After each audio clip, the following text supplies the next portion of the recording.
cette année, je compte me présenter aux élections municipales. Radio WN. Bonjour et bienvenue sur Radio WNE en ce 19 mars 2026, élection municipale de Mulhouse. Le premier tour du 15 mars 2026 est passé. Surprise citoyenne, Frédéric Marquet, bonjour. Bonjour.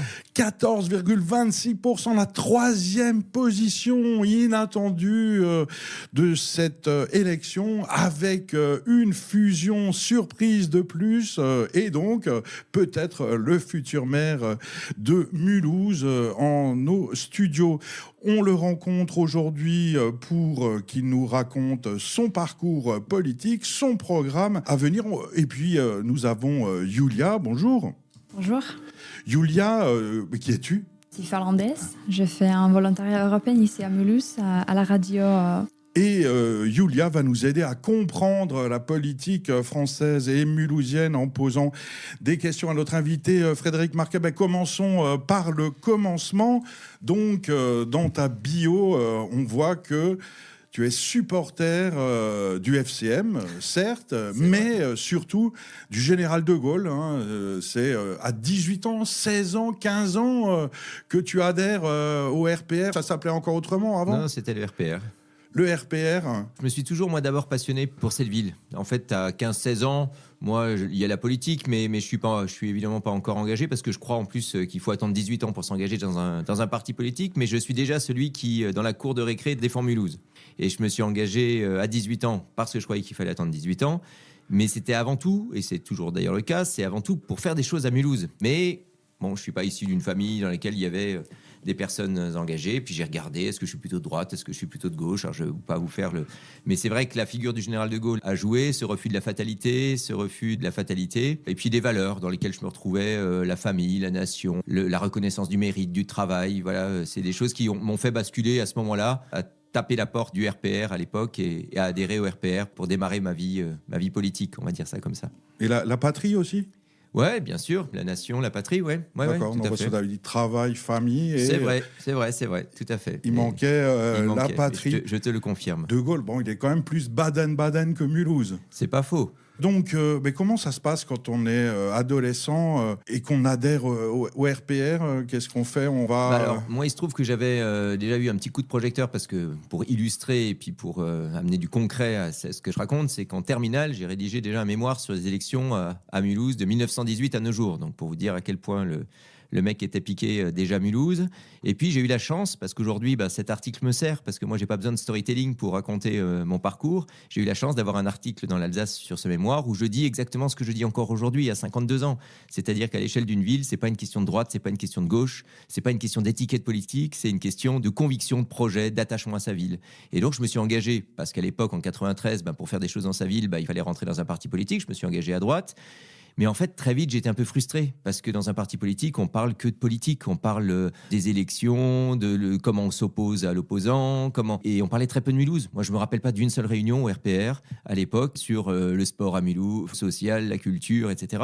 Et très vite, j'ai été assez frustré. Et puis, longtemps, j'ai cherché quelqu'un de l'autre camp parce que dans cette idée de vouloir dépasser les clivages politiques, je voulais prendre moi des contacts, même en étant RPR jeune.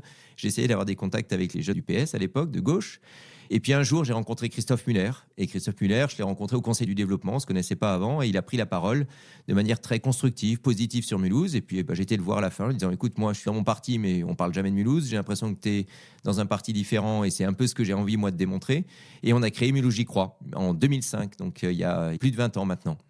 Oui, mais après le RPR, il y a eu l'UMP. Donc, oui, tout à fait. Mais moi, je suis resté fidèle. Moi, je suis resté 25 ans. RPR, UMP, LR. Et j'ai démissionné en 2018 quand Laurent Wauquiez est arrivé et que pour moi, ça dérivait vraiment trop à droite. Et ce qui n'était pas facile pour moi parce qu'à ce moment-là, dans mon parcours, je suis manager du commerce, donc agent de la ville de Mulhouse, avec un maire à ce moment-là républicain, LR. Et donc, j'ai démissionné, on va dire, du parti du maire en étant agent de la ville, ce qui n'est jamais facile, mais j'ai toujours assumé, moi, mes convictions. Mais tu étais conseiller municipal en 2008, entre 2008 et 2010, sur l'équipe de Jean-Marie Bockel et Jean Rotner. Alors Jean-Marie Bockel, rappelons-nous, c'était à droite, à gauche, à ce moment-là, on a toujours du mal à se rappeler. Il était à gauche, puisque c'était une alliance Jean-Marie Bockel, Jean Rotner. Non, il était à droite.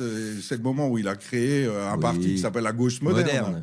Donc à gauche. Non, mais il est allé à droite et il en a profité pour créer un parti officiellement à gauche. Tu lui poseras la question.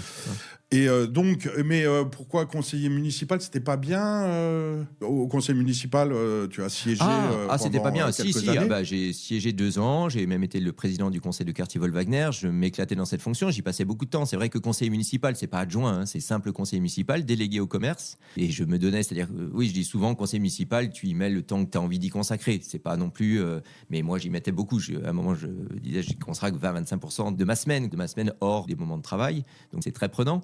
Mais c'est vrai que quand tu es arrivé, mais là je vais faire très court, on va dire, la possibilité, ce poste de manager du commerce, je me suis dit, mais attends, si je me levais tous les matins, alors j'ai pris des gros risques, parce que j'étais dans le privé, j'étais directeur d'une agence de 14 personnes qui n'était pas la mienne, mais néanmoins, voilà, j'étais engagé dans le privé, et puis ce poste de manager du commerce est arrivé, et je me suis dit, tiens, si tous les matins je me levais pour travailler pour Mulhouse, tout le monde m'a dit, mais attends Frédéric, tu vas pas perdre ton mandat d'élu, démissionner pour t'occuper du commerce, la situation, c'est vrai que on était la ville la plus sinistrée de France à ce moment-là, en 2011, tout le monde me disait, attention les commerçants, tu es en train de faire une erreur. Et puis, non, moi, de travailler au quotidien, je vais le dire, presque 24 sur 24 sur une mission pour relever un défi pour Mulhouse, j'étais à fond. Donc j'y suis allé. Voilà. Voilà, et donc pendant une quinzaine d'années, tu as sauvé tous les commerces de Mulhouse. J'ai pas sauvé tous les commerces de Mulhouse, mais c'est vrai qu'on a inversé une tendance dans un contexte où la vie commerciale des centres-villes était très difficile partout. Et donc en 2011, il y a plus de 100 friches commerciales au centre-ville à Mulhouse. C'est le centre-ville de France le plus sinistré, 14% de taux de vacances. Au bout, on est sur un rythme de 2 ouvertures pour une fermeture, plus de 600 ouvertures en 13 ans. Avec le prix du centre-ville en 2017, le trophée du meilleur manager de centre-ville en 2023, et une évolution constatée, reconnue des Mulhousiens. Mulhouse devient un exemple, mais ce qui a mis un coup de projecteur, pour être honnête, alors déjà, il y avait de la volonté politique, c'est pas que du manager du commerce, c'est un travail d'ensemble avec les associations de commerçants, avec les institutions, avec la volonté politique de Jean Rotner, pour le coup, qui a lancé ce projet Mulhouse Grand Centre, qui était un gros investissement sur le centre-ville, et auquel j'étais associé dans le cadre de cette mission pour le commerce. Donc c'est un ensemble qui a fait qu'on a eu ces résultats et qui a fait que Mulhouse est devenu un exemple à l'échelle nationale dans un contexte où partout en France le commerce de centre-ville souffrait. Donc c'est sûr que quand vous avez une difficulté, vous regardez toujours dans quelle ville il y a quelque chose qui fonctionne. Donc on a eu des visites de Lille, de Strasbourg, de Pau, de Le Mans, de Namur en Belgique. Enfin voilà, Mulhouse était devenu la référence parce qu'aussi... Personne est venu de New York ? Non, il n'y a pas eu. Mais on a eu un article dans The Guardian quand même. Alors c'est pas. Mais quand même, à l'international, il y a eu des articles sur Mulhouse, sur l'évolution du commerce mulhousien. Oui. Quand on regarde le commerce au centre-ville, c'est franchise, multinationale, groupe états-unien. Il n'y a plus aucun commerce indépendant. Alors c'est pas tout à fait vrai. Franchement, à l'échelle de notre ville, alors déjà, quand je dis sur la période de 2011-2023, où j'ai été manager du commerce, quand je dis 600 ouvertures de commerce, c'est la réalité, avec ce rythme de 2 ouvertures pour une fermeture. Et sur ces 600 ouvertures, on est à 75% d'indépendants. Et je ne compte pas dans ces indépendants les franchises, parce que les franchises, ça reste des indépendants qui investissent. Donc aujourd'hui, le centre-ville de Mulhouse, alors je n'ai pas les derniers chiffres, moi ça fait maintenant 2 ans que je n'y suis plus, mais clairement, notre centre-ville est plutôt équilibré. On est plutôt sur un 50-50 enseigne nationale indépendance, ce qui est quand même assez rare dans les villes aujourd'hui de plus de 100 000 habitants. Et aujourd'hui, c'est cet équilibre entre enseigne nationale et indépendant qui fait la richesse d'un centre-ville. Aujourd'hui, un centre-ville, si vous n'avez pas une Fnac, un H&M, c'est un centre-ville, il faut certains codes. Voilà. Les enseignes nationales donnent aussi confiance à un moment aux investisseurs, aux porteurs de projets indépendants. Et on a la chance, et je dis toujours, l'axe de développement stratégique pour le centre-ville, ça a toujours été, dans mon idée, de différencier le plus possible notre centre-ville des autres, de ce qu'on trouve ailleurs, de ce qu'on trouve en périphérie, de ce qu'on trouve dans les villes voisines.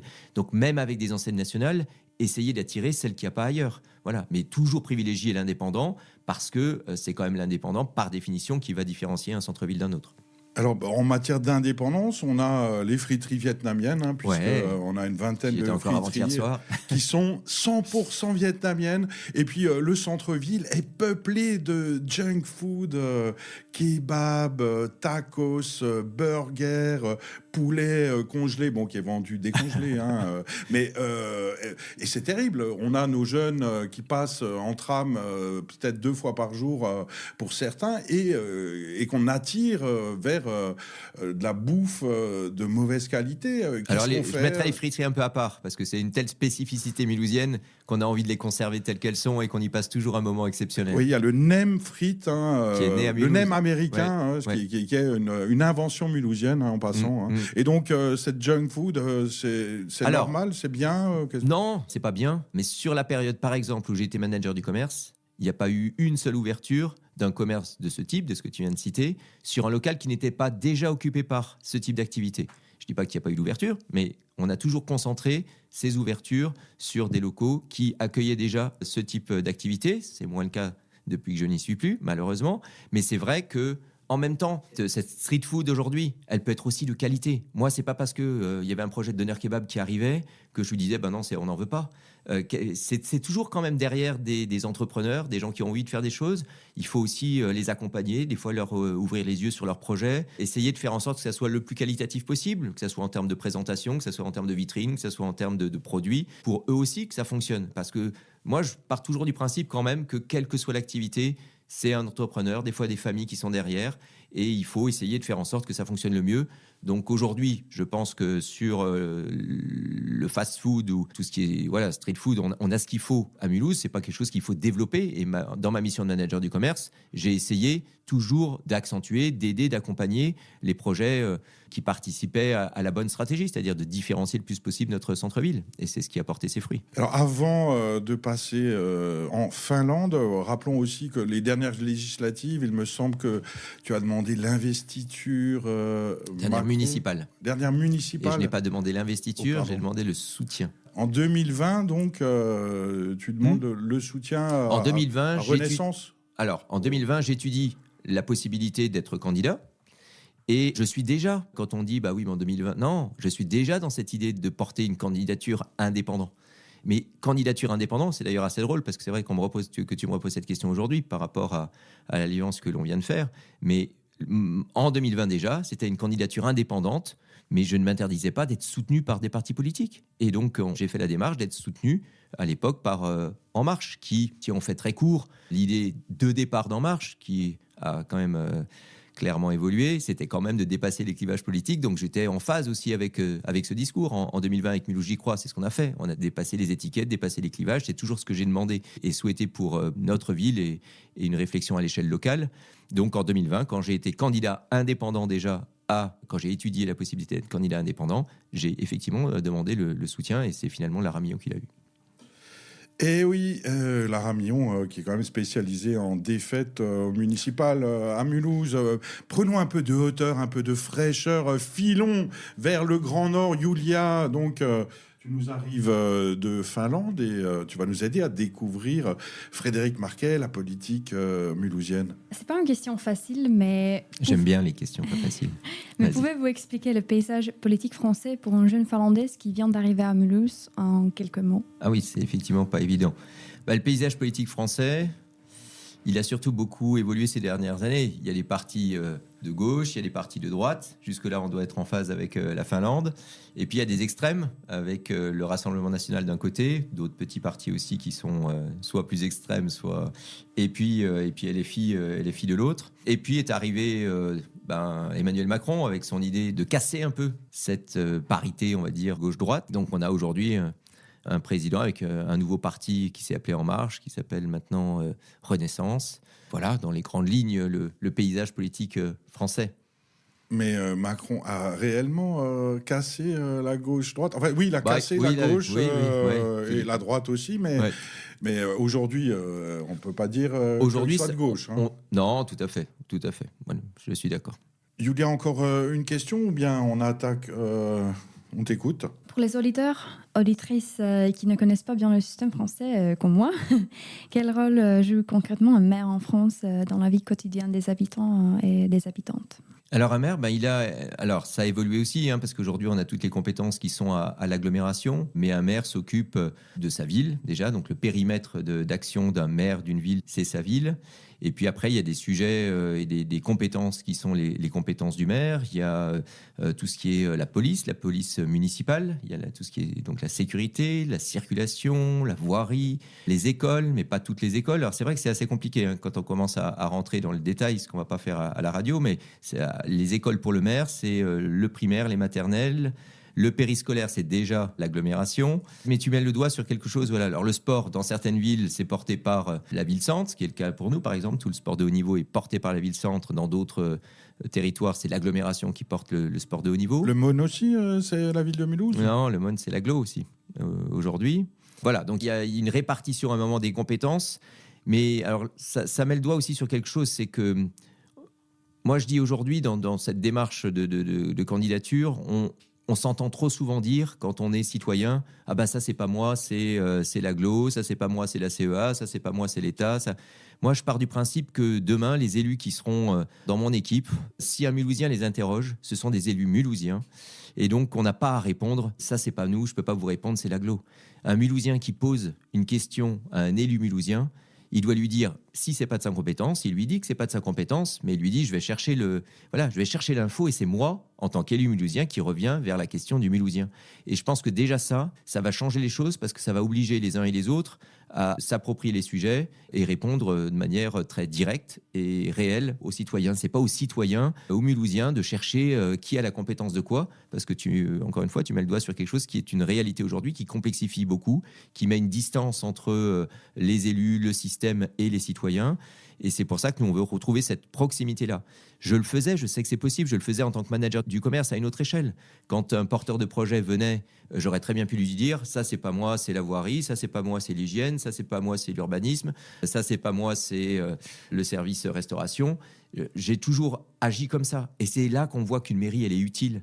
Parce qu'on pose une question à une personne, c'est elle qui va vous répondre et qui va faire le travail pour vous de consulter les services compétents, quels qu'ils soient. Il y a les fleurs aussi, hein. Je ne sais pas si c'est de la compétence municipale, mais si, les fleurs, il y a des ronds-points. Hein, les espaces verts, tout à fait. Voilà. Et je crois qu'il y a quelque chose comme de l'ordre de 200 salariés. Tout à fait. Non, les espaces verts, c'est important. Oui, c'est important, les espaces verts, mais est-ce qu'il n'y a pas autre chose à faire que de planter des fleurs au milieu des carrefours? Alors, c'est une bonne idée. C'est-à-dire que sur ce point-là précis, en l'occurrence, c'est quelque chose que j'ai en tête, moi, depuis très longtemps. Pour moi, nos carrefours devraient être presque des vitrines de nos musées mulhousiens. Moi, j'imagine bien que sur nos carrefours, on est sur un carrefour, une voiture pour la Cité de l'Auto, un bout de locaux sur un autre, etc. Et qu'on se rend compte que cette diversité-là, cette richesse de nos musées, elle pourrait être en permanence dans notre ville pour interpeller aussi les visiteurs qui passent par là, pour se donner une identité. Et peut-être pour faire des économies à un moment donné de plantage, replantage à chaque saison. Je partage cette idée. En tout cas, c'est une question que je me poserai. Même si tous les Mulhousiens et les Mulhousiennes aiment bien ces ronds-points, ce côté fleuri. Évidemment que c'est une grande chance quand même pour notre vie, mais j'entends la question.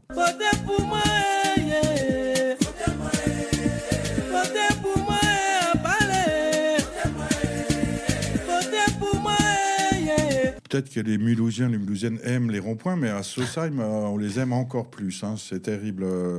C'est magnifique, pardon, les ronds-points mulhousiens. Mais quand on parle d'attractivité de la ville de Mulhouse, Frédéric Marquet, on voit autour des zones commerciales énormes qui prospèrent. Autour de Decathlon, aujourd'hui, on construit des entrepôts pour lancer des haches. On construit des escape games pour tuer au laser tous les amis autour de soi. On construit la bringue où des jeunes font la queue chaque week-end pour pouvoir danser en karaoké, en buvant des bières et en rentrant en voiture. On se demande comment ça se passe avec la maréchaussée. Et ils ne mettent plus les pieds à Mulhouse. J'imagine pour certains, qu'est-ce qu'on fait? La rue du Sauvage est un désert le dimanche, bien sûr, et tous les soirs après 19h. Qu'est-ce qu'on fait pour changer ça? Clairement, alors déjà, il y a cette relation Willem-Deza qui fait que les échanges sont quand même très limités entre aujourd'hui la ville-centre et M2A, parce qu'on a cette guerre politique dont il faut sortir. Mais au-delà de ça, c'est-à-dire que moi j'ai toujours eu un discours de dire ce qui se passe en périphérie aujourd'hui, quand on est maire de Mulhouse, c'est ce que je viens d'exprimer, c'est-à-dire qu'il faut à un moment reprendre sa place dans cette agglomération, et Mulhouse doit avoir une place prépondérante, c'est-à-dire qu'on doit pouvoir à un moment rééquilibrer les choses, et puis surtout il faut agir pour rendre notre ville plus vivante. Tu mets le doigt sur le sujet qui nous tient le plus à cœur, c'est il faut que notre ville, elle vive plus le soir, il faut que les gens se croisent plus, il faut multiplier les occasions de provoquer des moments de plaisir, d'émotion, de fête. Et clairement, là-dessus, on a des propositions dans notre programme, dans cette campagne très, très concrète. Hein. On veut, nous, tous les mois d'été, un concert gratuit, pas forcément toujours au centre-ville. L'idée, c'est d'avoir un concert gratuit tous les vendredis, de juin à fin septembre, dans un quartier différent à chaque fois. On veut instaurer un marché des créateurs, parce qu'on a un vivier d'artistes, de créateurs locaux, d'artisans locaux, qui pourraient, donc des créateurs locaux et du monde. C'est aussi quelque chose qui a du sens dans notre ville, avec l'idée de valoriser cette dimension multiculturelle, avec ces 136 nationalités que l'on a à Mulhouse. Et donc, cette ville vivante, on veut... c'est pas normal aujourd'hui qu'on ait une gare où on arrive devant un port de plaisance. Ça, c'est pareil. Cette notion de ville d'eau, on la vit pas. Mulhouse, c'est une ville d'eau. On se rend, même quand on dit aux Mulhousiens, quand tu arrives à la gare, il y a le port de plaisance, il y a un petit temps de réaction parce qu'on vit tellement peu. C'est pas normal. Dans quelle ville il y a un canal en centre-ville et aujourd'hui il n'y a pas une péniche avec un café, un restaurant, voilà, qui aussi remet dans la tête des gens que Mulhouse, il y a de l'eau et qu'il faut faire ressortir cette eau. Jean-Pierre Hérault, avec sa femme Régine, a ressuscité le Gambrinus, avait un magnifique projet de péniche face à la gare, face au musée d'impression sur étoffe. Il s'est battu pendant des mois pour essayer de mettre ça en place. Tu n'étais pas peut-être manager du commerce à ce moment-là, non ? Non, j'étais élu, donc j'ai eu connaissance de ce projet. Et puis, c'est terminé parce qu'il n'y avait pas de volonté politique, parce qu'on lui a mis plus des bâtons dans les roues que d'accompagner. Si on veut ça, c'est pour ça que c'est la volonté politique et l'état d'esprit à un moment d'une municipalité qui change la donne. Moi, j'ai envie de cette ville festive. J'ai pas peur, moi, de dire que je veux une ville qui vive plus, où il y a peut-être un petit peu plus de bruit, mais j'ai aussi tendance à dire que plus il y aura de monde dans nos rues, plus nos rues seront éclairées. C'est aussi un sujet. Il faut rééclairer notre ville le soir. On est à 18h, 19h, dans le noir à Mulhouse. Les rues sont vides. Il faut amener de la vie dans ces rues. Il faut une ville qui soit plus étudiante. Il faut... donc tout ça, c'est des éléments à un moment qui...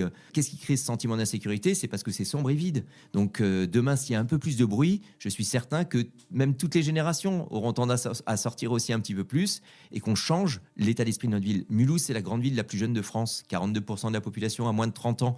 Il faut absolument qu'on réoriente cette ville vers sa jeunesse et qu'on refasse confiance à sa jeunesse. J'ai vu aussi beaucoup de porteurs de projets, de jeunes qui sont venus présenter les projets, de festivals, des choses des fois très bien construites, financées et tout. Et au final, c'est ça qu'on veut changer. Quand on est une liste indépendante, qu'on est animé avant tout par l'idée de notre curseur, c'est Mulhouse. Est-ce que c'est bien pour Mulhouse, pas bien pour Mulhouse ? Moi, je raisonne pas politique, je raisonne Mulhouse. Quand des jeunes viennent vous voir et que, autour de la table, j'en ai vécu des réunions comme ça, on se dit, alors bon, c'est un super projet, ok, d'accord. Et puis, il y a un élu qui va dire, ouais, mais bon, électoralement, est-ce qu'ils sont avec nous ? Est-ce que ça ne va pas ? Ah non, électoralement, donc on laisse tomber. Il n'y a rien de pire pour moi. Pour moi, c'est le plus terrible parce qu'on a découragé nombre de jeunes, nombre de porteurs de projets. Et tu viens de citer Jean-Pierre Hérault qui avait ce projet de péniche et qui s'est battu pourtant. Là, bon, j'étais aux manettes du tout, et je dis pas que j'aurais solutionné tous les problèmes, mais en tout cas, à partir du moment où il y a cette volonté, on change les choses, on change la donne. Et nous, on est vraiment là-dessus. On va jusqu'à un projet de zénith pour notre ville, parce qu'on est tout à fait dans une dimension pour accueillir un zénith à l'échelle de notre ville. Donc, c'est des zéniths de jauge moyenne de 2000 à 8000, donc ça vient pas manger sur l'Éden qui, lui, va de 0 à 2000. Parc Expo, aujourd'hui, c'est plus du tout adapté à des tournées d'artistes nationaux. Mais un zénith, aujourd'hui, à Mulhouse, il n'y a pas grand-chose à Bâle, il n'y a pas grand-chose à Belfort. On sait qu'on est idéalement placé, même en termes d'accessibilité pour les équipes, les artistes, l'autoroute, l'aéroport, etc. Donc, on a une vraie opportunité. Et un zénith, c'est pas des centaines de millions d'euros, comme ça a été dit à un moment dans cette campagne. C'est surtout des projets, quand ils ont vu le jour dans les autres villes, qui sont financés par beaucoup de l'extérieur. Il y a des fonds DRAC, il y a des fonds État, normalement, et on le fera d'ailleurs, nous, que si on arrive à avoir ce type de financement, parce qu'il n'y a pas de raison que les autres villes les aient eu et qu'on n'y arrive pas. Mais c'est grosso modo, 60 à 70% d'un zénith est financé par des fonds extérieurs à la ville-centre. Donc c'est tout à fait à l'échelle de notre ville. En termes de budget, là-dessus, il n'y a pas de sujet. Et Noumatrouf, on en fait un hospice pour vieux rockers? Ah non, mais le Noumatrouf, c'est pareil, c'est une offre hyper complémentaire. Enfin, tout ce qui, moi, s'adresse aujourd'hui à la vie de notre ville, s'adresse à notre jeunesse et au-delà, parce qu'un Zénith n'est pas que les jeunes, hein, c'est des spectacles, c'est des congrès d'entreprise, c'est énormément de choses qui peuvent se passer à Mulhouse qui ne se passent pas aujourd'hui. Mais le Noumatrouf, évidemment qu'il faut aujourd'hui... Mais moi, j'ai pas eu l'occasion de creuser aujourd'hui ce projet, mais je suis assez attaché à l'idée qu'il faut le faire d'une manière ou d'une autre sur ce site, ou en tout cas un site qui a une âme. On peut pas construire une boîte en métal quelque part et dire ça y est, c'est le nouveau Noumatrouf, c'est pas possible. Frédéric Marquet, retournons en Finlande. Julia? Quel message aimeriez-vous adresser aux jeunes qui ne sont pas allés voter ou qui n'ont pas droit de vote? Alors ceux qui n'ont pas le droit de vote, alors moi j'ai un vrai message, et c'est pas que les jeunes. Quand on fait du tractage et qu'on nous dit non, moi j'ai pas le droit de vote, je dis toujours voilà, prenez quand même le doc, même si ça en fait un de moins pour la campagne vraiment, mais je leur dis prenez-le si ça vous intéresse, parce que pour moi, un maire de Mulhouse, il doit pas être que le maire de Mulhouse, de ceux qui votent. Les habitants qui n'ont pas le droit de vote à Mulhouse, et il y en a quand même un certain nombre dans notre ville, ils ont le droit d'être associés, ils ont le droit de savoir ce qui se passe. Et je pense que c'est déjà un changement de paradigme qui a du sens. Après, les jeunes qui n'ont pas été votés, je leur dis, prenez allez, un quart d'heure pour aller voter. On a un vrai projet, ouvrez, allez sur le site Marquet 2026. On a vraiment un projet différent d'habitude. C'est pas un parti politique, il y a une liste citoyenne. Peu de gens y croyaient. On était en 3e position après le premier tour. C'est dimanche 22 mars. Là, il faut y aller. Il y a quelque chose à jouer. J'ai fait beaucoup de vidéos sur TikTok pour expliquer, pour essayer de raconter ce que j'essaye de ma vision de cette ville. Ma vision de cette ville, c'est de la retourner là où elle doit être. Jeunesse, diversité culturelle, nos quartiers, les richesses de notre ville, elles sont là. Et notre projet, il s'adresse en partie, mais ça passe par l'école, ça passe par l'enseignement supérieur, ça passe par, on veut plus d'étudiants à Mulhouse, on veut retrouver du sport de haut niveau, on veut que notre jeunesse retrouve cette fierté d'appartenance. Aujourd'hui, à quel moment on défend les couleurs de notre ville? Alors moi, j'adore aller au volley, j'adore aller au basket, on vibre un peu. C'est quand même pas la même chose que de vibrer à 10 000, 15 000 avec des gens du Rehberg, des Coteaux, etc. dans un stade de foot. C'est toujours, voilà, c'est ça qu'il faut qu'on retrouve. Jean-Luc et moi, on l'a connu quand on était plus jeune. C'est un moment, ça rythme ta vie, ça alimente tes souvenirs. C'est ce qui fait que tu te sens mulhousien. À quel moment aujourd'hui, je dis souvent à des jeunes, je dis mais quand vous êtes en vacances, vous dites que vous êtes mulhousien, que vous habitez à 100 km de Strasbourg. Et c'est ça qu'il faut arriver à faire renaître. C'est que demain, moi, mon objectif de fin de mandat, c'est que les gens soient fiers de dire qu'ils habitent Mulhouse. On pourrait peut-être commencer par M2A, puisque dans la réalité de la vie mulhousienne, comme tu le disais, Frédéric Marquet, il y a énormément de décisions de budget qui sont décidées par M2A, donc 39 communes, si ma mémoire est bonne, dont la grande majorité est contre Mulhouse. On a mutualisé des services communs entre M2A, Mulhouse, Alsace, agglomération et la ville de Mulhouse pendant des années. Ça a été un travail de titan. On a rassemblé, fédéré. Et qu'est-ce qu'on a fait ensuite? On a démutualisé. Donc, après avoir passé des années à mutualiser, on a avec des problèmes humains, de ressources humaines incroyables. Un candidat me disait que ça coûte aujourd'hui encore 3 millions d'euros par an, au moins, aux deux collectivités, la démutualisation. Si la piscine Pierre et Marie et Curie est fermée, c'est parce que M2A décide pour nous, les Mulhousiens, les Mulhousiennes. Enfin, non, je vais arrêter, je vais trop m'énerver. Donc, M2A, qu'est-ce qu'on fait? Parce que tout le monde dit il faut travailler avec M2A mieux, etc., etc. Mais concrètement, si M2A n'a pas envie de payer, si M2A et les villes autour mettent 0 € dans la filature, 0 € dans le Noumatrouf, 0 dans l'opéra, 0 dans l'orchestre, alors que la ville de Mulhouse en met des millions, c'est la ville-centre pleine de pauvres qui paye pour les riches autour. C'est exactement ça. Et je vais commencer par la fin de ce que tu viens de dire. C'est-à-dire qu'aujourd'hui, Mulhouse, globalement, financièrement, est une ville plutôt pauvre. 39% de la population est sous le seuil de pauvreté. 39%, c'est énorme. C'est énorme, ça veut dire aussi qu'un maire de Mulhouse, il doit avoir un pilier social très fort. Et au-delà de ça, aujourd'hui, donc, ville plutôt pauvre, intramuros. Clairement, aujourd'hui, sur cette donnée financière, il y a des choses qui reposent sur les épaules de Mulhouse qui ne devraient pas reposer sur les épaules de la ville-centre. Tu as cité l'Orchestre national de Mulhouse. Dans les autres agglomérations où il y a un orchestre national, c'est pas la ville-centre qui paye. C'est 4 millions d'euros par an, grosso modo, l'Orchestre national. Je ne suis pas contre. Je trouve que c'est une pépite de notre ville. Il faut les soutenir. Il faut la choyer.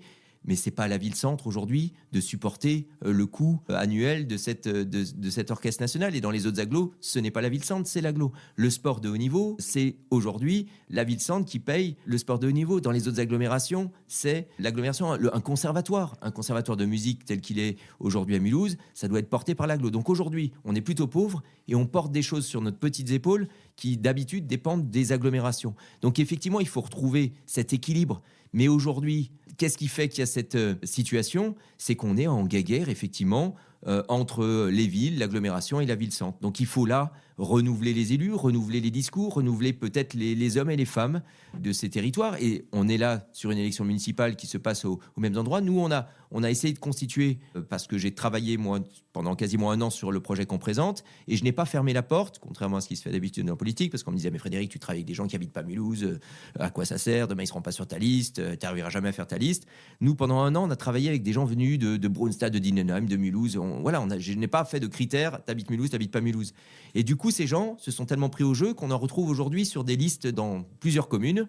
Et j'espère qu'on va arriver à modifier un peu ce raisonnement, ce réflexe d'anti-ville-centre, parce que ça n'a pas de sens. La ville-centre, elle a besoin des communes de l'agglomération, et l'agglomération, pour avoir un seuil à un moment critique de rayonnement sur le plan du développement économique, sur le plan du développement touristique, a besoin de la ville-centre. On ne peut pas se dire demain que l'agglomération mulhousienne sera dynamique si on fait tout contre la ville-centre. Mais c'est vrai qu'on est à un niveau qui est quand même relativement inacceptable aujourd'hui. Quand on voit qu'on change la couleur des vélos simplement, voilà, pour dire que ça y est, c'est M2A. L'agence Solea vient de s'appeler maintenant agence Mobilité M2A. Enfin, Mulhouse disparaît de partout. Le Parc Expo, qui était Parc Expo Mulhouse, devient Parc Expo M2A. On le voit dans la signalétique.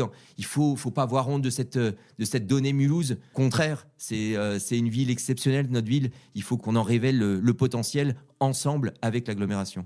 Oui, et puis on va pas parler de la maison des territoires, le nouveau siège de M2A au milieu de l'autoroute, inaccessible en transport en commun. Julia ? Comment les Mulhousiens ou les Mulhousiennes qui ont une idée peuvent-ils contacter leur maire ? Alors c'est une très bonne question, parce que cette relation de proximité avec le maire, je veux qu'elle soit hyper simple. Moi je veux être un maire de terrain, un maire à 100% disponible.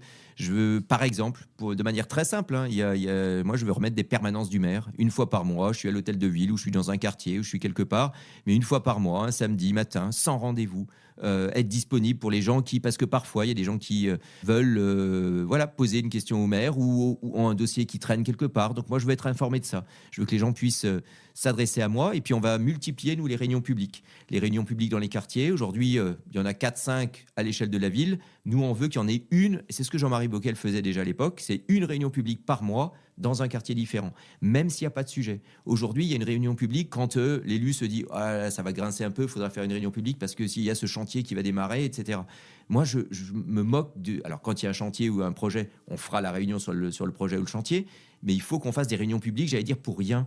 Quand on va voir les gens et qu'on va échanger avec eux sur leur quotidien, sur la circulation dans leur quartier, sur la propreté, sur les nuisances, il faut leur donner la parole. Moi, j'ai envie de redonner la parole aux Mulhousiens de la manière la plus simple possible. Donc, ces réunions publiques de quartier, 1 fois par mois dans chaque quartier, ça va être aussi une façon... Il y a aussi des gens qui s'expriment, qui aiment prendre la parole dans une réunion publique. Il y en a d'autres qui, au moment du petit cocktail ou du petit pot qu'il y a après, vont venir nous dire quelque chose. Donc, il faut multiplier les occasions. Donc, il y a la permanence du maire, il y a les réunions publiques. Nous, on veut remettre des conseils de quartier, on va dire à l'ancienne, avec un élu qui préside le conseil de quartier, avec une régularité de réunion. Parce que quand un élu préside une réunion de quartier, il y a aussi un échange qui est différent. C'est l'élu qui entend directement ce qui est dit. Il y a une régularité. On sait aujourd'hui que ceux qui ont connu les conseils de quartier de l'époque regrettent par rapport à ce que l'on connaît aujourd'hui. Donc, on va revenir, nous, au conseil de quartier comme avant. Et puis, il y a la volonté aussi d'avoir des adjoints qui vont être tous référents d'un quartier. C'est-à-dire qu'on va dire aux habitants de tel quartier, votre référent ou vos référents, parce qu'il pourra même y en avoir plusieurs par quartier, mais 2, 3 maximum, ce sont ces personnes. Voilà leur téléphone, voilà leur email. Parce que c'est en posant les questions aux gens qui habitent votre quartier que vous allez parler de la même chose. Du feu qui n'est pas synchronisé, de l'endroit où c'est sale, de l'endroit où il y a un problème de sécurité. C'est peut-être un élu qui va peut-être venir plus facilement parce qu'il habite votre quartier sur le site avec vous pour que vous puissiez discuter. Donc, nous, on est vraiment dans cette relation-là. Encore une fois, on ne veut pas faire de politique, on veut être utile. Moi, je dis une mairie, elle doit être utile. Ça doit pas être. J'ai un volet à repeindre. Si on me dit, non, c'est pas la bonne couleur, mais qu'on me dit pas, alors voilà, ça serait plutôt cette tonalité-là. Je viens sur place. Voilà, c'est ça être utile, c'est pas mettre des bâtons dans les roues, c'est accompagner les projets, les adapter pour qu'ils puissent se réaliser et être au service d'eux. Voilà, j'ai tendance des fois à dire il faut plutôt être au service d'eux que de se servir d'eux. Et là, c'est vraiment ça, c'est être au service des Mulhousiens, être utile, être efficace et pragmatique dans cette relation avec ses élus.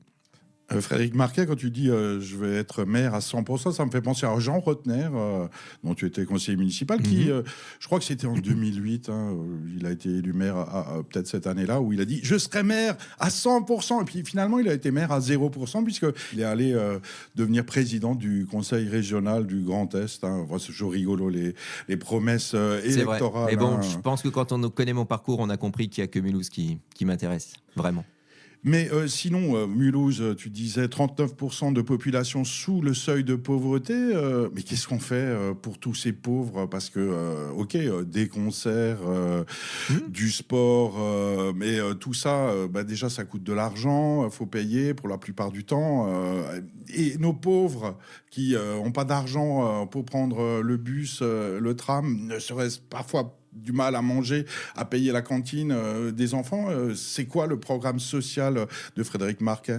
Alors, beaucoup de sujets sont évoqués dans ta question, mais le programme social, c'est de redonner du pouvoir d'achat d'une façon ou d'une autre. Redonner du pouvoir d'achat, ça passe par une idée très précise que l'on a dans notre programme, c'est l'Office du pouvoir d'achat, qui est quelque chose qui existe dans d'autres villes. C'est une façon de faire bénéficier aux habitants de tarifs réduits sur tout ce qui est acheté par la collectivité en grande quantité. Ça peut être des fournitures, ça peut être de l'assurance, ça peut être de l'énergie, de la téléphonie. Et donc de permettre aux Mulhousiennes et Mulhousiens de bénéficier de ces tarifs réduits. Donc ça s'appelle un office du pouvoir d'achat. C'est souvent d'ailleurs un bureau où on accompagne aussi, on peut apporter du conseil sur la gestion de budget, etc. en parallèle. Mais c'est avant tout une façon de bénéficier de tarifs réduits sur beaucoup de choses du quotidien. Sur comment on redonne du pouvoir d'achat aux familles, c'est dans notre projet la gratuité du tramway pour les moins de 18 ans. On est là sur un exemple pour moi, on conserve bien sûr la gratuité pour les plus de 65 ans. Mais pourquoi? Parce qu'ils ont plus de pouvoir d'achat que les moins de 25 ans, par exemple. Alors bon, tous les plus de 65 ans, d'une part, n'ont pas forcément toujours beaucoup de pouvoir d'achat aujourd'hui, mais très clairement, on est sur l'illustration parfaite de, pour moi, s'il y avait eu un ordre, c'est d'abord les moins de 18 ans, avant les plus de 65 ans. Mais pourquoi on fait ça? Parce que les plus de 65 ans votent et que les moins de 18 ans ne votent pas. Et c'est ça qui est terrible, c'est qu'on choisit en fonction de son électorat, on prend des positions en fonction de son électorat et c'est ça dont on a envie de sortir. Donc pour aller au bout de la gratuité, c'est les moins de 18 ans dans notre projet, c'est la gratuité tous les samedis pour tout le monde, parce que là c'est plus, alors c'est aussi une économie, mais c'est parce que quand on dit gratuité pour les moins de 18 ans, c'est une vraie économie pour les familles, c'est aussi une façon de donner, pourquoi pour moi ça me paraît plus important, parce que c'est aussi une façon de donner les bonnes habitudes à nos plus jeunes. Et la gratuité tous les samedis, c'est une façon de désengorger notre centre-ville. Aujourd'hui, des problèmes de circulation qui sont lunaires à certains endroits. Et la façon la plus simple, en tout cas immédiate et assez rapide de désengorger notre centre-ville, c'est faire en sorte que beaucoup plus de gens utilisent les transports en commun. Donc le samedi gratuit pour les transports en commun. Et puis on a dans cette idée de ville jeune, étudiante, etc. On veut proposer sur simple, ne cherchons pas des systèmes compliqués, sur simple présentation de sa carte d'étudiant à partir de 18h, voilà, pour les inciter à venir au centre-ville. À partir de 18h, tramway gratuit. Il faut aussi qu'il y en ait plus, donc augmenter la fréquence quand même des tramways le soir. Si on n'arrive pas pour des raisons budgétaires à augmenter la fréquence, il faut peut-être se dire que le soir, allez, à 0 et à 30 de chaque heure, il y a un tramway qui part de Porte-Jeune. Comme ça, si je suis en train de boire mon coup, je me dis, attends, là, il est 10, à 30, j'en ai un. Je ne vais pas me pointer quand voilà, ils viennent partir à 32, quoi. Donc, c'est voilà, peut-être des principes aussi qui ne coûtent pas beaucoup plus cher, qui sont intelligents pour rendre service et être utiles et pour que cette ville, elle soit plus festive. Je sais pas pour qui je vais voter. Je sais pas pour qui je vais voter. Je sais pas pour qui je vais voter. Et tu veux aussi, comme d'autres, Michel Lutz par exemple, mettre des milliers de places de parking nouvelles partout à Mulhouse? Alors, place de parking, il faut déjà rouvrir notre avenue Briand avec une voie automobile, parce que là, on a créé un principe de circulation qui ne fonctionne pas, on le voit bien.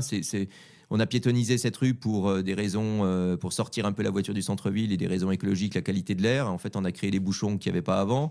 Et puis, les gens font 3 fois plus de kilomètres pour rentrer chez eux. Ils mettent, au lieu de 15 minutes, mettent 30 minutes ou des fois plus pour arriver au même point. C'est un critère qui, pour nous, est important, c'est que chaque décision qu'on prendra chaque décision qui est prise à un moment par une municipalité, ça doit faciliter ou améliorer la vie des Mulhousiens.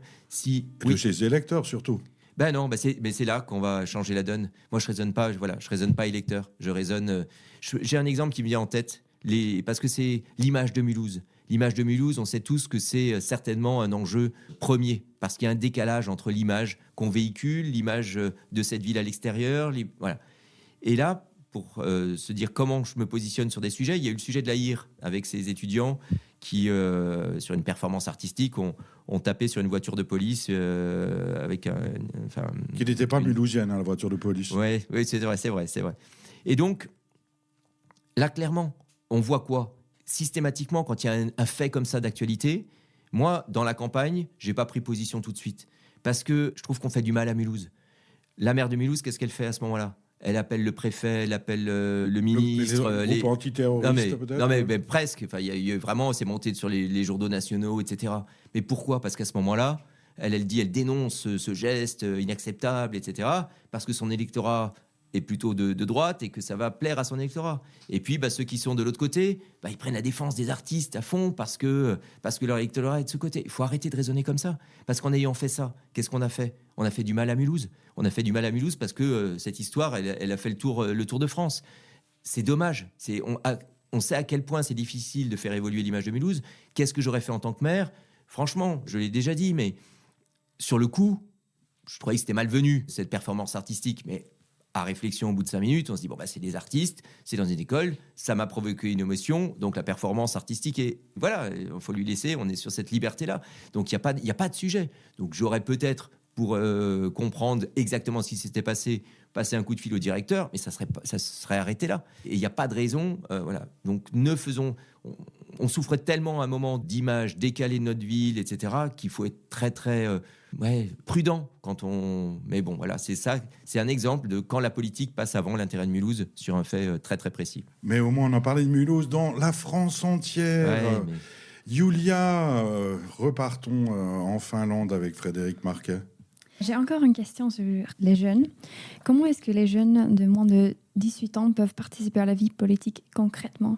Alors, il y a les moins de 18 ans, il y a des conseils aujourd'hui, les tout petits, il y a le conseil des enfants, il y a le conseil des ados, le conseil des jeunes à Mulhouse.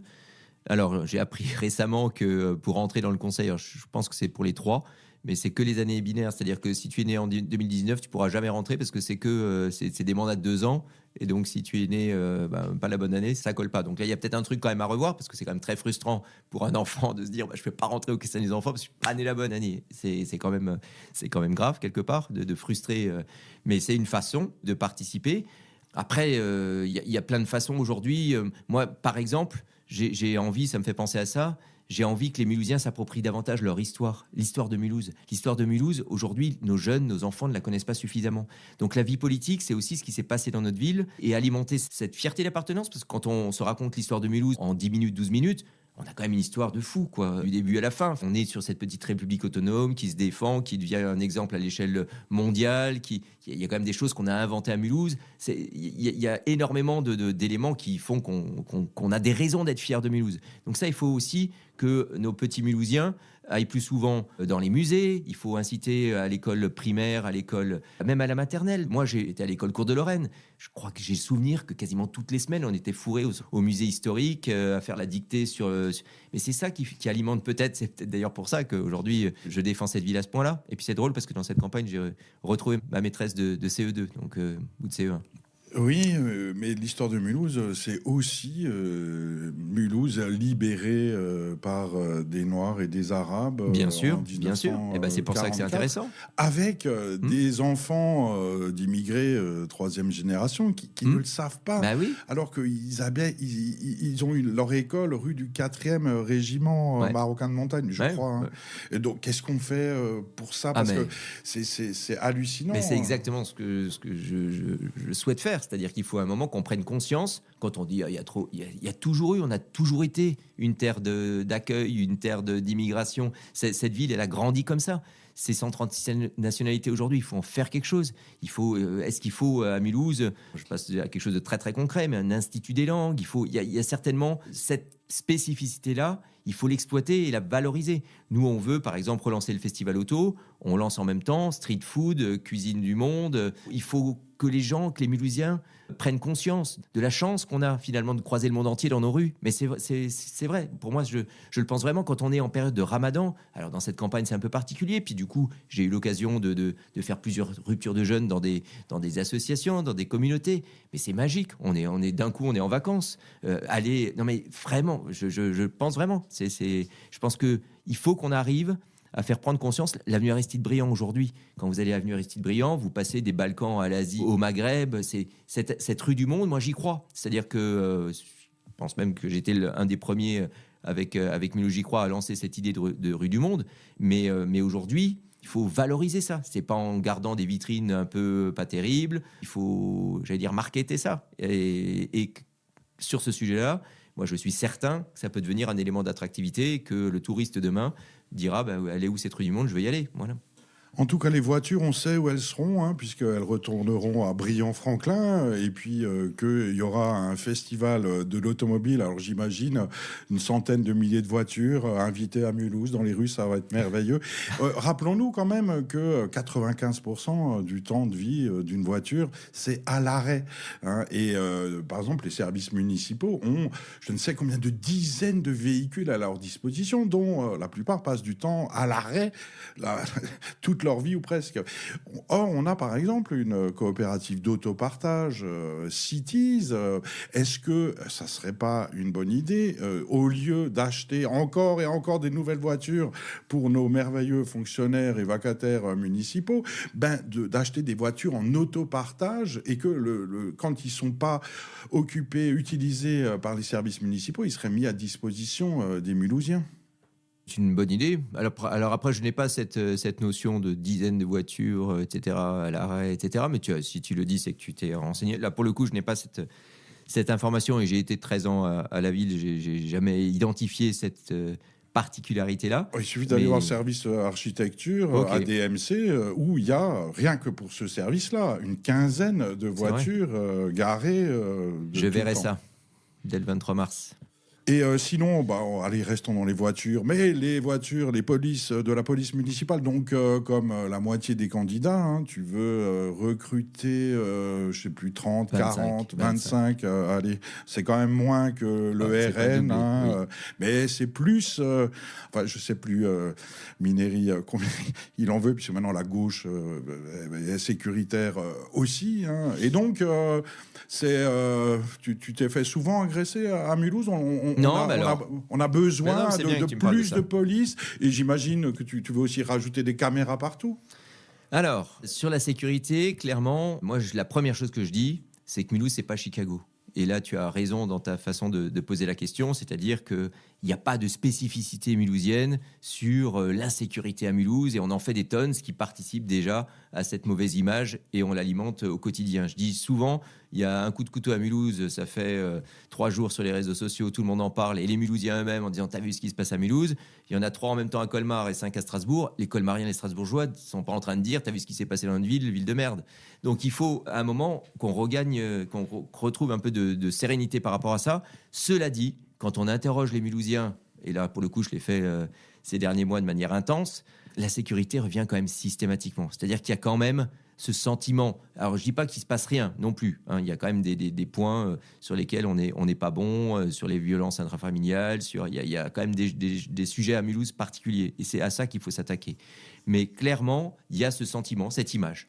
Donc nous, on est vraiment sur des choses qui vont être visibles. Moi, quand je recrute 25 policiers supplémentaires, c'est-à-dire passer de 75 à 100, c'est pour qu'on puisse être vraiment sur une police effective jour et nuit dans notre ville, ce qui n'est pas le cas aujourd'hui. Une police municipale effective jour et nuit, avec une intervention entre 2 à 10 minutes sur l'ensemble de notre ville.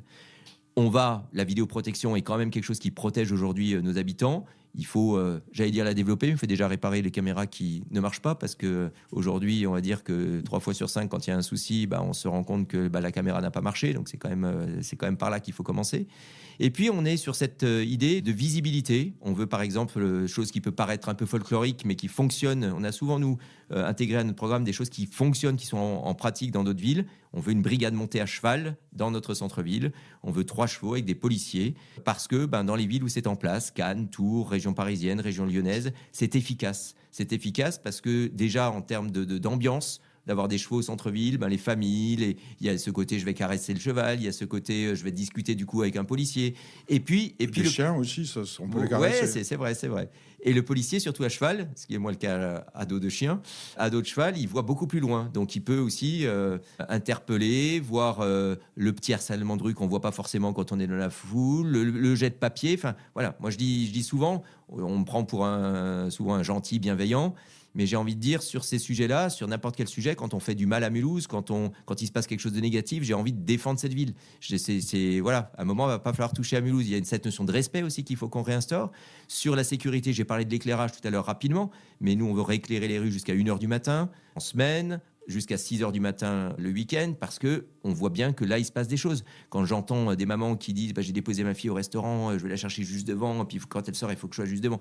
C'est pas possible, on peut pas vivre. Aujourd'hui, malheureusement, on vit pas dans une ville apaisée. Et tout ça, il faut y travailler. On veut remettre des gardiens de square dans les squares pour créer du lien. C'est pas des policiers. C'est simplement un gardien de square qui est relié à la police municipale s'il y a un souci, mais c'est là aussi pour tranquilliser les familles, être visible sur ces actions. Et puis après, il y a le sujet des travaux d'intérêt généraux qu'on n'a pas en place dans notre ville et qu'il faut remettre en place en lien avec la justice.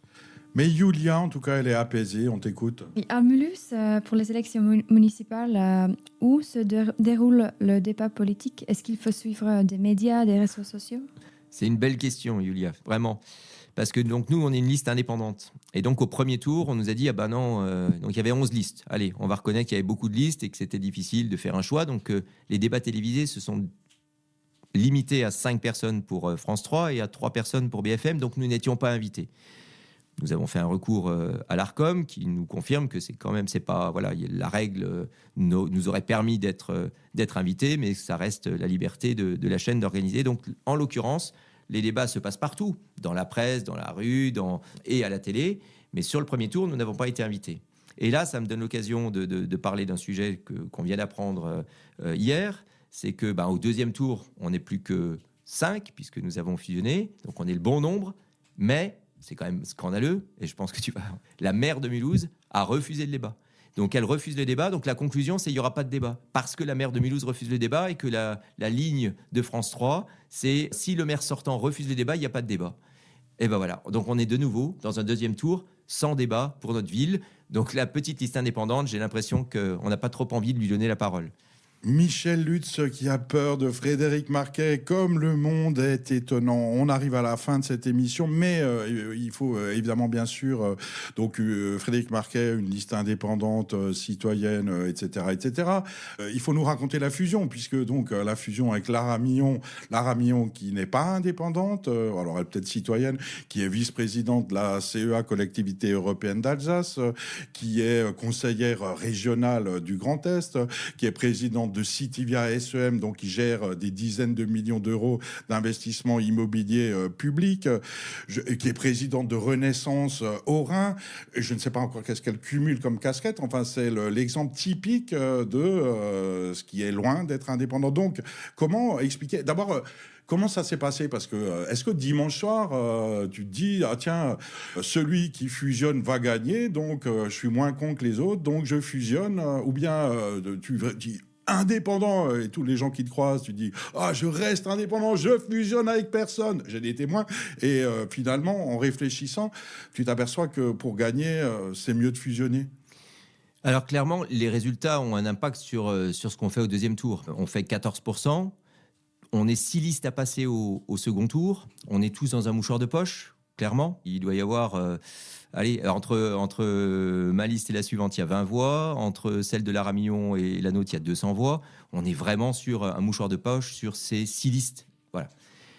Clairement, moi, j'ai toujours défendu l'idée, je reste indépendant. Notre liste, elle reste indépendante. Je suis candidat indépendant. Moi, je n'appartiens pas à un parti politique. Je suis libre de tout parti politique. Plus. Mais si, je n'appartiens pas à un parti politique. Plus. Pourquoi plus? Parce qu'avant, tu y étais, maintenant, tu y es plus. Oui, d'accord. Et ça, je veux bien. Depuis 2018, effectivement, mais en tout cas, mon engagement politique mulhousien n'a jamais été guidé par un parti politique.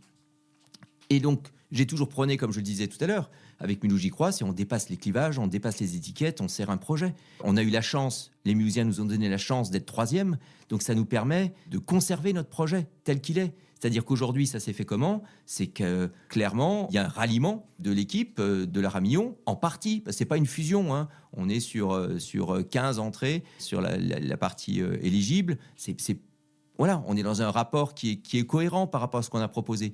Donc clairement, là, l'idée, c'est moi, j'ai toujours défendu qu'on dépasse les étiquettes au service de Mulhouse. Là, on a une chance incroyable c'est à portée de main ce qu'on est en train de proposer aux Mulhousiens, qui est un projet franchement top pour notre ville. Il y a de la compétence dans notre équipe, il y a un projet qui est complet, qui est construit, dont j'ai évoqué les grandes lignes avec toi. Ça serait vraiment trop con qu'on n'y arrive pas. 14%, on doit être la seule liste indépendante arrivée à ce niveau-là en France au 2e tour. Donc là, on voit effectivement que Clara Millon est à 13%. Moi, j'ouvre la discussion parce qu'il y a la possibilité là de mettre en œuvre ce que je vous dis. Moi, je suis pas là. Dans certaines villes, la liste citoyenne, c'est un collectif de citoyens qui se fait plaisir. Moi, je suis pas là pour me faire plaisir. Je suis là pour gagner. Il y a un principe de réalité. Cette élection, quand faut ouvrir les yeux, c'est vrai qu'on se donne plus de chances aujourd'hui de gagner parce que si la situation était restée telle qu'elle est à l'issue du premier tour, l'équipe sortante a toutes les chances de repasser. Il va se repasser la même chose au 2e qu'au premier. Donc il faut changer à un moment la donne. Et changer la donne parce que nous, clairement, aujourd'hui, on représente la seule alternative pour dire non à l'équipe sortante, parce que on connaît aujourd'hui les limites, en tout cas de notre point de vue, de l'équipe sortante, des fois presque le mépris des habitants, l'arrogance, et on n'a plus envie de ça. On a envie de dire non, nous, à une municipalité, une mairie écologiste, parce qu'on voit ce que ça produit dans les villes où il y a eu des maires écologistes et qu'il y a des dégâts. Il n'y a pas besoin de regarder très très loin à Strasbourg pour savoir si on a envie de ça. Encore une fois, c'est pas un jugement, c'est qu'à un moment, voilà, nous, on n'a pas envie de ça. Oui, on approche de la conclusion de cette émission. Peut-être dernier message aux auditeurs, aux auditrices de Radio WNE, de Radio Quetch.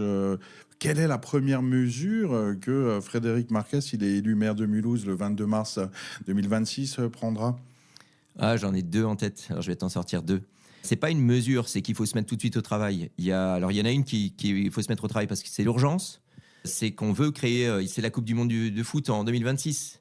Donc on veut créer, nous, une fan zone. Moi, j'ai pas peur de ça. Mulhouse va gagner tous les soirs à la Coupe du Monde parce que quand on est mulhousien, on sait que quelle que soit l'équipe qui gagne, il y a toujours des gens contents. Donc c'est top. Klaxonne. Voilà. Donc on veut créer une fan zone à un bon endroit, pas en plein centre-ville, certainement au bord des berges de l'île, pour valoriser nos clubs sportifs, pour en profiter, voilà, mais en faire une fan zone de tout l'été. C'est-à-dire c'est plus un village multisport où on va valoriser nos clubs sportifs. On a énormément de talents, on a énormément d'encadrants qui sont engagés, talentueux dans plein de domaines, et on veut faire une vitrine du sport en passant sur un écran géant les matchs de foot, en ayant peut-être une petite scène de concert, en ayant pourquoi pas Roland Garros, pourquoi le Tour de France va passer à Mulhouse. Enfin, il y a énormément de choses qui font que ça a en plus du sens. Et donc, il faut s'y mettre. On va être élu le 23 mars, on va espérer. Et donc, ça, on veut l'engager tout de suite parce que, clairement, il faut se mettre maintenant au travail. Mais je pense que le projet est tellement motivant qu'on va y arriver. Mais c'est un exemple précis de ce qui nous fait pas peur. J'ai pas souvenir qu'à Mulhouse, il y a eu une fan zone sur les dernières Coupes du Monde. Parce qu'on est toujours dans attention, c'est risqué, il faut pas faire, nanana. J'ai pas peur de ça. Moi, je sais que je fais confiance à notre jeunesse, je fais confiance à nos associations. Ça va bien se passer et ça va être surtout un premier exemple de quelque chose qui se passe bien de ce point de vue-là. Et la deuxième chose que j'ai envie de mettre très rapidement, parce que c'est une façon de valoriser l'offre culturelle de notre ville, c'est ce kiosque. On a parlé d'un kiosque billetterie Place de la Réunion qui soit permanent avec l'offre culturelle de ce qui se passe. Parce que contrairement à ce qu'on dit souvent, Mulhouse n'est pas une ville morte, il se passe beaucoup de choses. Et je suis sûr qu'on a tous vécu le moment où on voit quelque chose, on se dit « Ah, ça c'est dommage, j'y aurais bien été, mais c'était hier ». Donc il faut un moment informer, communiquer davantage sur ce qui se passe dans notre ville, valoriser les associations, parce qu'il y a la filature, il y a le théâtre de poche, il y a le théâtre de la Cine, mais il y a aussi beaucoup de choses qui se passent dans nos quartiers, au PAX, ailleurs, à l'AFSCO, etc. Et ça peut être un lieu où on présente tout ça. C'est-à-dire qu'avec une billetterie centralisée qui me permet de prendre mon billet Place de la Réunion, et donc c'est à la fois une aide, un soutien qu'on apporte de communication à l'ensemble de l'offre culturelle de notre ville, et on y associera, pour moi, c'est le kiosque des événements, c'est-à-dire que ça sera aussi là où je pourrais prendre mon billet de volley, mon billet de basket, mon billet de hockey ou de handball. Voilà, je crois que j'ai fait à peu près le tour, mais en tout cas, voilà, ça c'est deux choses qu'il faut mettre, l'une pour l'urgence, parce que c'est cet été, et l'autre parce que ça me paraît symboliquement quelque chose qui va tout de suite apporter concrètement une nouveauté dans notre ville. Alors, on n'a pas parlé de plein de choses. On n'a pas parlé de Freiburg, de Basel, de transfrontalier, d'international, d'écologie. Ici, on en a quand même dit un peu de mal. Ni de santé, ni d'égalité homme-femme. Il y a plein de sujets qu'on n'a pas le temps d'aborder, mais on n'arrive pas toujours à parler de tout. Et on remercie notre invité Frédéric Marquet, qui sera peut-être le futur maire de Mulhouse le 22 mars 2026. Rendez-vous dans les urnes avec un brin de suspense, mais comme les autres ont été assez cons pour ne pas fusionner, le risque de voir gagner Frédéric Marquet C'est un risque. Est-ce que c'est un risque? Les risques, moi j'aime les risques, allons risquer Frédéric Marquet le 22 mars 2026, si vous voulez voir la Coupe du Monde, les pieds dans l'île et la place de la Réunion pour dépenser votre argent culturel. Voilà. Merci Yulia, merci Antoine pour les photos et à très bientôt pour de nouvelles aventures politiques. Merci beaucoup pour ce moment. Cette année, faudra se présenter pour que le camping gagne une étoile. Cette année, je compte me présenter aux élections municipales. Cette année, faudra se présenter pour rendre l'Alsace et la Lorraine. Oui, cette année, je compte me présenter aux élections européennes. Cette année, faudra se présenter pour vous rendre la vie plus belle. Oui, cette année, je compte me présenter aux élections présidentielles. Moi, président, tous les Français seront contents. Les gens danseront en travaillant. Moi, président, les clochards seront souriants et les brushings seront permanents. Les mandats mandatés par l'État pour débattre de la dette et de ses dérives, adoptant un air dubitatif doublé d'un discours dispendieux. Parce que je suis président de la République. Je suis un peu, je fais ce que je veux. J'ai une bombe atomique et moi je suis président de la je fais ce que je veux, même Poutine est en panique. Cette année, faudra se présenter pour interdire le port du poil. Oui, cette année, je compte me présenter aux élections municipales. Cette année, faudra se présenter pour voir ce que les valses deviennent. Oui, cette année, je compte me présenter aux élections européennes. Cette année, faudra se présenter pour refuser les sous de Bruxelles. Oui, cette année, je compte me présenter aux élections présidentielles. Moi, président, tous les Français seront contents. La vieillesse durera moins longtemps. Moi, président, les lendemains seront si flottants. Les bonbons niqueront plus les dents. Et je cumulerai les mandats mandatés par l'État pour débattre de la dette et de ses dérives, adoptant un air dubitatif doublé d'un discours dispendieux. Parce que je suis président de la République. Je suis un peu, je fais ce que je veux. J'ai une bombe atomique et moi je suis président de la République. Je suis un peu, je fais